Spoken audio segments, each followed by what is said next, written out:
Hi, బాగున్నారా? ఈరోజు నేను కొబ్బరి పొడి చేస్తున్నాను అనమాట. కొబ్బరి పొడి టిఫిన్స్లోకి నంచుకోవడానికి, నెక్స్ట్ గుత్తి వంకాయ కూరలోకి, కాకరకాయ ఫ్రైలోకి, ఇలాంటి వాటిల్లోకి అన్నిటికీ కొబ్బరి పొడి బాగుంటుంది అనమాట. ఇడ్లీలోకి, దోశలోకి నంచుకోవడానికి కూడా బాగుంటుంది. దీనికి ఏమేమి వేస్తున్నానంటే, నేను ఒక గ్లాసు మినపప్పు, ఒక గ్లాసు శనగపప్పు, మనం అన్ని పప్పులు తీసుకోవచ్చు. నేనైతే ప్రస్తుతానికి ఇంట్లో ఉండే పప్పులు శనగపప్పు, మినపప్పు, ధనియాలు, జీలకర్ర మంచిగా ఫ్రై చేసేసి, ఆ తర్వాత నేను కొబ్బరి క్వాంటిటీ ఎక్కువ తీసుకున్నాను అనమాట. మెంతులు కూడా కొంచెం వేసాను, ఒక 1/2 టీ స్పూను వేసేసి మంచిగా ఫ్రై చేసుకోవాలి. ఎండుమిర్చి తగినన్ని, అంటే 20 ఎండుమిర్చి దాకా పడతాయి. కారం ఉంటేనే కదా, కొబ్బరి వేస్తాం కాబట్టి కారం అంత అనిపించదు. ఒక 1/2 కేజీ కొబ్బరికి, పౌడర్ చేసిన 1/2 కేజీ కొబ్బరికి నేను ఇవన్నీ వేసాను అన్నమాట. మినపప్పు, శనగపప్పు, ధనియాలు, జీలకర్ర, మెంతులు, ఎండుమిర్చి ఇవన్నీ మంచిగా వేయించుకోవాలి. మంచి స్మెల్ వచ్చేదాకా వేయించుకోవాలి. డ్రై రోస్ట్ చేశాను నేను, ఎందుకంటే కొబ్బరి పొడి ఆల్రెడీ కొబ్బరిలో ఆయిల్ అనేది తగులుతుంది కదా, మళ్ళీ ఇదంతా ఆయిల్ వేసి ఫ్రై చేయడం ఎందుకని మిక్సీ వేసాక మంచిగా మనకు ఫ్లేవర్ అనేది ఉంటుంది. కొబ్బరి నూనె ఫ్లేవర్ యాక్చువల్గా కొబ్బరి పొడిలో, అందుకని మళ్ళీ నేను వేరే ఆయిల్ వేయకుండా వేయించేసాను, డ్రై రోస్ట్ చేశాను ఇవన్నీ.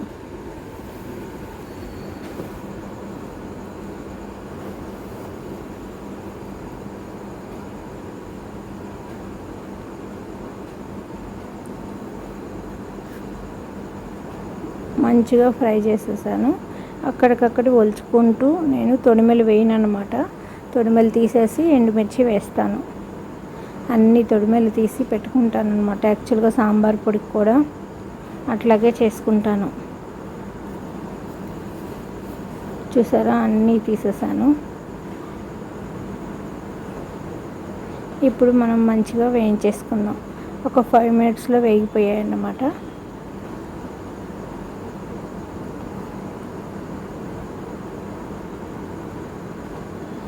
ఇడ్లీలోకి బాగుంటుంది. ఈ పొడి వేసుకొని నూనె కానీ నెయ్యి కానీ వేసుకొని తింటే చాలా బాగుంటుంది. దోశల్లో పైన చల్లుకోవడానికి బాగుంటుంది. అన్నంలోకి కలుపుకోవడానికి బాగుంటుంది. ఇట్లా గుత్తి వంకాయకి, కాకరకాయకి, ఇట్లాంటి ఫ్రై, దొండకాయ కూరకి, ఇలాంటి వాటిలన్నిటికీ చాలా బాగుంటుంది అనమాట ఈ పొడి వేసుకుంటే. నేను ఇప్పుడు కల్లుప్పు కూడా వేసేసి మంచిగా మిక్స్ చేసేసి బాగా వేయించేసాను. మనకు ఇట్లాంటి పొడిలు అన్నీ రెడీమేడ్ ఇంట్లో ఉన్నాయనుకోండి, మనం అన్నిట్లో మంచిగా ఎప్పటికప్పుడు అన్నీ చేసేసుకోవచ్చు, ఏది కావాలంటే అది. ఇప్పుడు కొబ్బరి పౌడరు చూసారు కదా, అది సన్నగా బాగుంది. ఆ పౌడరు నేను తెప్పించాను ఆన్లైన్లో, దాన్ని మొత్తం వేసేస్తున్నాను అనమాట. కమ్మటి వాసన, కోకోనట్ స్మెల్ ఎంత బాగుందంటే అంత బాగుంది. ఇది కూడా కొంచెం ఫ్రై చేసేసి ఆ తర్వాత మిక్సీ చేసేసుకుందాం.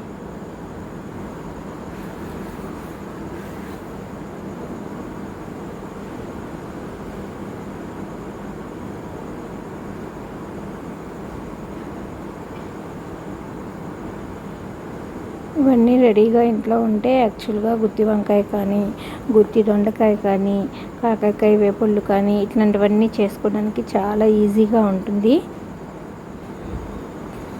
ఏమీ లేనప్పుడు అన్నంలోకి కలుపుకొని తినడానికి కూడా బాగుంటుంది కదా, అందుకని కంపల్సరీ పొళ్ళు అనేది చేసి పెట్టుకుంటే మనకు ఈజీగా ఉంటుందన్నమాట. చూసారా, కొబ్బరి క్వాంటిటీ ఎక్కువ వేసాను, అందుకని కమ్మదనంగా ఉంటుంది. డైలీ మనం కొబ్బరి తింటే కూడా చాలా మంచిదన్నమాట. అయిపోయింది, వేగిపోయింది, ఆపేస్తున్నాను. కొబ్బరి వాసన అయితే మంచిగా ఫ్లేవర్ బాగా తెలుస్తుంది. ఇప్పుడు నేను మిక్సీలో వేసేస్తున్నాను. కొంచెం చల్లారనిచ్చి మనం మిక్సీ పట్టేసుకుంటే బాగా ఈజీగా మిక్సీ అయిపోతుంది, పౌడర్ అయిపోతుంది అన్నమాట.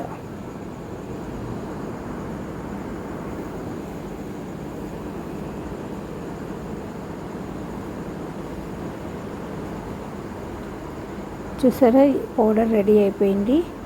మనం దీంతో ఇప్పుడు నేనేం చేస్తున్నానంటే గుత్తి వంకాయ కర్రీ చేస్తున్నాను అనమాట. కొబ్బరి పొడి రెడీ అయిపోయింది. ఇది అన్నంలోకి కానీ, ఇడ్లీలోకి కానీ, దోశల్లోకి కానీ ఇట్లా కర్రీస్ చేసుకోవడానికి అన్నిటికీ బాగుంటుంది. ఇప్పుడు నేను కొంచెం ఈరోజు వంకాయలు ఒక 4-5 వంకాయలు ఉన్నాయి. వాటికి గుత్తి వంకాయ చేయడానికి కొంచెం పక్కన పెట్టుకుంటున్నాను అనమాట. చిన్న కప్పులో వేసుకుంటున్నాను. మొత్తం పొడి అంతా రెడీ అయిపోయింది. చూసారా, ఎంతో టేస్టీకరమైన కొబ్బరి పొడి ఈజీగా మనం చేసేసుకున్నాం ఇంట్లోనే.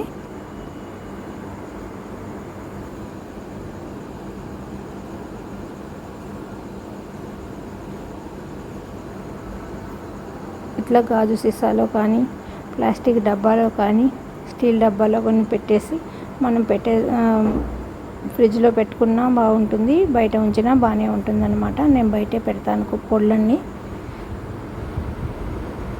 సీసాలో వేసేస్తున్నాను. మిగిలింది ఇప్పుడు కూరకి కలుపుకుందాం.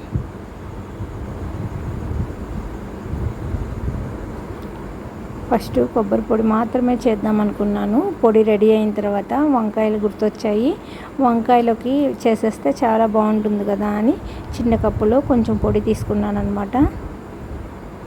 ఈ పొడిలోకి ఉల్లిపాయ కానీ, సన్నగా ఉల్లిపాయ తరిగేసి దీంట్లో వేసుకొని కొంచెం ఉప్పు, కారం, కొంచెం ఆయిల్ వేసి మంచిగా కలిపేసుకొని ముద్దగా ఆ తర్వాత వంకాయలు కూరేసుకోవాలన్నమాట. వంకాయలు 4 పక్షాలుగా తరుక్కొని దాంట్లో మధ్యలో పెట్టేసి మనం గుత్తి వంకాయ కర్రీ చేసేసుకుందాం.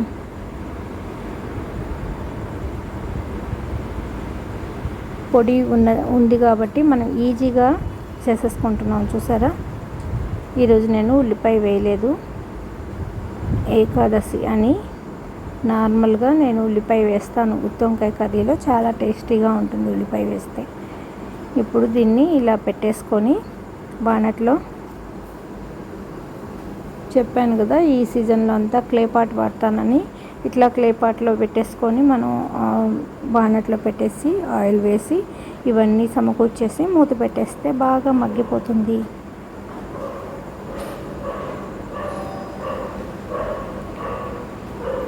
పైన కొంచెం ఆయిల్ వంకాయలకి తడిసేటట్టు కొంచెం ఆయిల్ వేసి ఒకరు నీళ్ళు కూడా చల్లేసి మూత పెడితే మంచిగా మగ్గుతుందన్నమాట.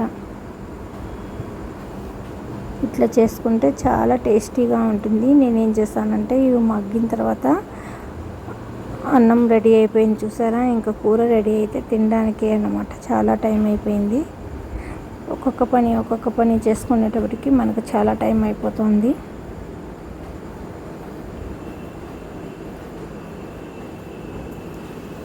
అన్నం చూసారా ఎంత పొడిగా బాగా ఉడికిపోయింది. ఇంకా మూత పెట్టేస్తున్నాను.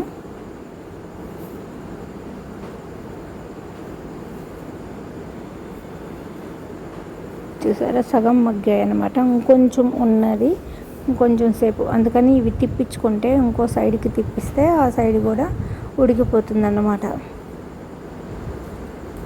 మొక్క నలగకుండా, కాయ నలగకుండా పక్కకు తిప్పుకోవాలి.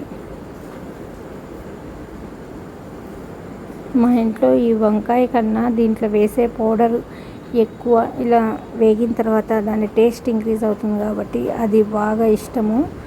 ఆ వంకాయ మసాలా ఉంది కదా, అది వేయి మమ్మీ, ఆ పౌడర్ వేయి, అది నంచుకుంటాను, అది అన్నంలో కలుపుకుంటాను అంటారు పిల్లలు. వంకాయ అంత ఇష్టంగా తినరు అనమాట. అందుకని చాలా తక్కువగా చేస్తూ ఉంటాను. ఈరోజు పొడి చూసిన సందర్భంలో గబగబా చేయాలనిపించింది. కరెక్ట్గా 6 కాయలు మాత్రమే ఉన్నాయి. సరే, ఇంక చేద్దాం.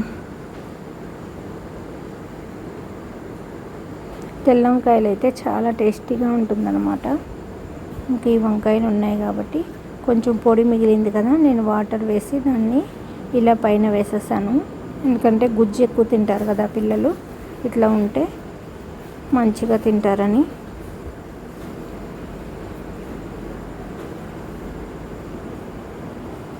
ఇప్పుడు కొంచెం ఈ మిగతా ఇంకొంచెం వేగాలి కదా, అవి ఇలా ఉడికిపోతాయి. చాలా టేస్టీగా ఉంటుంది. ఇది చపాతీలోకి తినొచ్చు, అన్నంలోకి తినొచ్చు. ఇష్టపడే వాళ్ళు ఉట్టిగా కూడా తినేసేయచ్చు అనమాట. అంత బాగుంటుంది వంకాయ కర్రీ అనేది. ఓకే అండి, బాయ్ అండి. ఈ వీడియో మీకు నచ్చినట్లయితే లైక్ చేయండి, షేర్ చేయండి, సబ్స్క్రైబ్ చేయండి. థ్యాంక్ యూ అండి.